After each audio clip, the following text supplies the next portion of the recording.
Hey everybody, how's it going? It's the Daily Shooter, and welcome back to another episode of Reading the Constitution. Today we're going to begin Article 2, and for today's episode we're just going to read Section 1, because Section 1 is actually a pretty large section. So let's get started on that now.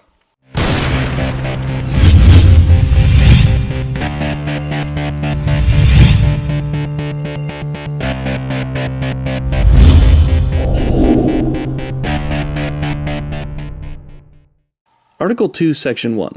The executive power shall be vested in a President of the United States of America. He shall hold his office during the term of 4 years, and together with the Vice President chosen for the same term, be elected as follows.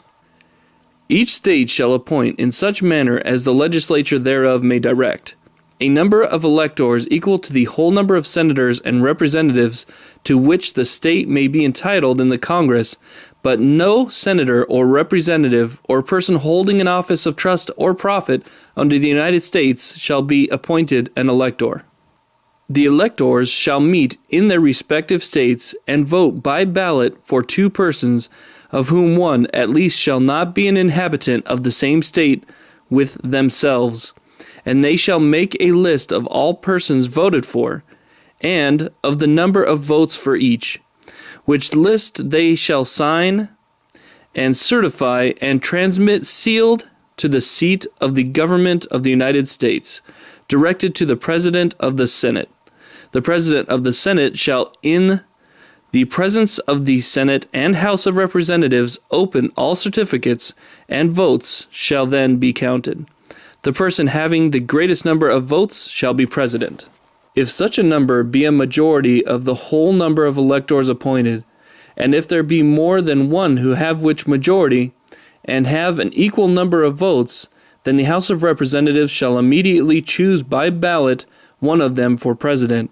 And if no persons have a majority, then from the 5 highest on the list, the said House shall have in like manner choose the President. But in choosing the President, the votes shall be taken by states, the representative from each state having 1 vote.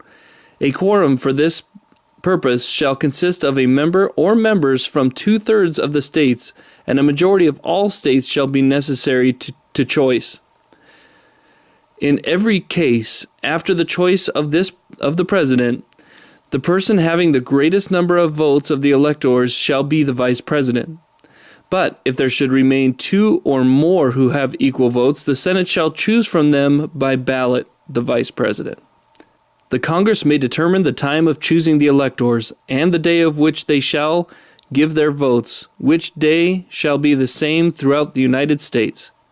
No person, except a natural-born citizen or a citizen of the United States at the time of adoption of the Constitution, shall be eligible to the office of President.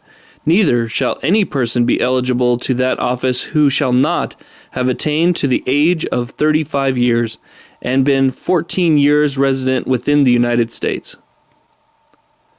In case of removal of the President from office or his death, resignation, or inability to discharge the powers and duties of the said office, the same shall devolve on the Vice President, and the Congress may by law provide for the case of removal, death, resignation, or inability both of the President and Vice President, declaring what officer shall then act as President, and such officer shall act accordingly until the disability be removed or a President shall be elected. The President shall at stated times receive for his services a compensation, which shall neither be increased nor diminished during the period for which he shall have been elected, and he shall not receive within that period any other emolument from the United States or any of them. Before he enter on the execution of his office, he shall take the following oath or affirmation. I do solemnly swear or affirm that I will faithfully execute the office of President of the United States, and I will, to the best of my ability, preserve, protect, and defend the Constitution of the United States.